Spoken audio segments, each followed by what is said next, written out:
श्रीराम जय जय राम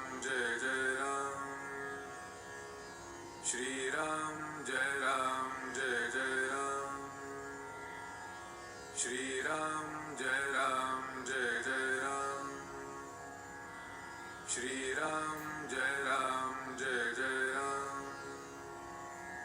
श्रीराम। नमस्कार। आज दिनांक 18 नोव्हेंबर। श्रीराम जय राम जय जय राम। श्रद्धा ही मोठी शक्ती आहे।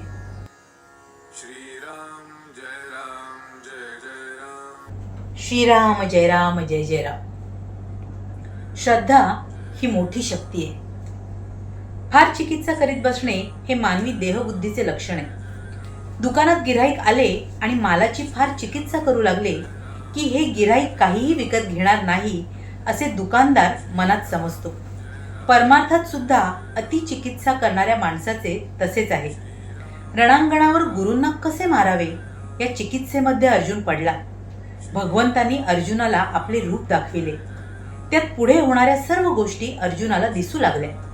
देहबुद्धीच्या अभिमानाच्या आहारी जाऊन मायेत सापडल्यामुळे झालेला गोंधळ या विश्वरूप दर्शनामुळे नाहीसा झाला।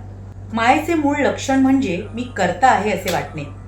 अभिमानाशिवाय कार्य तरी कसे होईल असे आपण म्हणतो आणि पापाचरण करायलाही मागे पुढे पाहत नाही। देहबुद्धीने केलेला धर्म उपयोगी पडत नाही।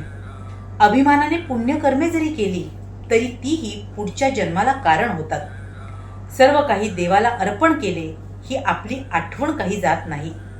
दुःखात असताना आपण आपले जीवन प्रारब्धाच्या, ग्रहांच्या, संचिताच्या किंवा भविष्याच्या हाती आहे असे म्हणतो, पण ते भगवंताच्या हाती आहे ही श्रद्धा उडून आपण त्याला विसरतो। आपण आपल्या शंकेचे समाधान करू शकत नाही, त्यासाठी आपण कुठेतरी विश्वास ठेवला पाहिजे। आपण आजपर्यंत जगलो याला काय कारण सांगता येईल? आपण मेलो नाही म्हणून जगलो इतकेच। मी कसा जगलो याचे कारण कुणालाही सांगता येणार नाही। म्हणूनच राखणारा भगवंत आहे ही श्रद्धा असावी। ही सृष्टी भगवंताने उत्पन्न केली। सृष्टीमध्ये भगवंत सर्व ठिकाणी भरलेला आहे। तो आनंदमय आहे। आपण त्याचे अंश आहोत, मग आपण दुःखी का?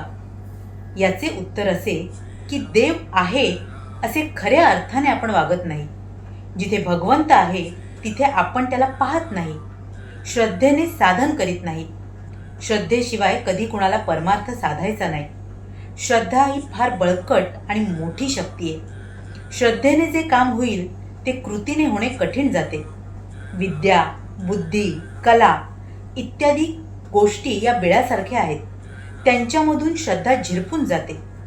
विद्वानांची मते आपापसात जमत नाहीत आणि त्यामुळे आपली श्रद्धा डळमळते आणि मग आपल्याला आणखी वाचन केल्याशिवाय चैनच पडत नाही। आपल्या स्वभावामध्ये भगवंताच्या श्रद्धेपासून उत्पन्न झालेला धीमेपणा म्हणजेच धीर पाहिजे।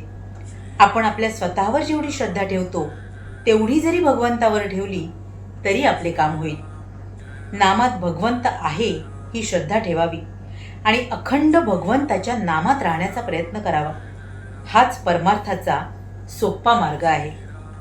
भगवंतावर निष्ठा ठेवा, प्रेम ठेवा। भगवंत कष्टसाध्य नसून सहज साध्य आहे। श्रीराम जय राम जय जय राम। श्रीराम जय जय राम। महाराज आपल्याला इथे सांगतायत की हे जग म्हणजे माया आहे आणि मी कर्ता आहे असं मानणं हे या मायेचं मुख्य लक्षण आहे। आणि म्हणूनच आपल्यातला अभिमान आपल्याला सतत आपल्या परमार्थाच्या आड येताना दिसतो आणि जोपर्यंत देहबुद्धी आहे तोपर्यंत हा अभिमान तरी जाणार कसा, नाही का? आणि म्हणूनच आपल्या भगवंताची आपल्याला जर प्राप्ती करून घ्यायची असेल तर आपल्याला हा अभिमान सोडायला हवा। अनन्य भावाने त्याला शरण जायला हवं। मुळात ही संपूर्ण सृष्टी भगवंताने निर्माण केली, हा विश्वास, ही श्रद्धा आपल्यात उत्पन्न व्हायला हवी।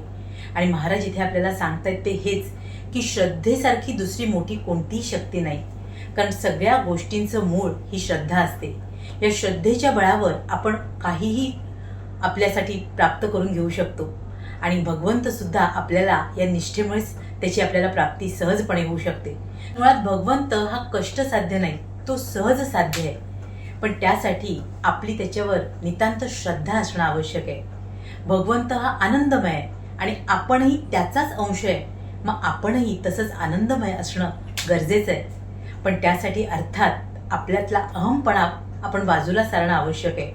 आपल्या गुरुने आपल्याला जे नाम दिलंय ते नाम श्रद्धेनं घेणं आवश्यक आहे. आपला परमेश्वर सारं काही करतोय ते आपल्या हिताचं करतोय ही श्रद्धा आपल्या ठिकाणी बळकट होणं आवश्यक आहे. आणि तेव्हाच आपल्याला आपल्या परमेश्वराची निश्चितपणे प्राप्ती होऊ शकेल. म्हणूनच आपण या नामात निष्ठेने रंगून जाऊया, श्रद्धेने रंगून जाऊया आणि आपल्या परमेश्वराची आणि समाधानाची प्राप्ती करून घेऊया. हीच त्या गुरुचरणी प्रार्थना. तुम्हा साऱ्यांसाठीच खूप सारी गुरु ब्लेसिंग्स. श्रीराम जय राम जय जय राम.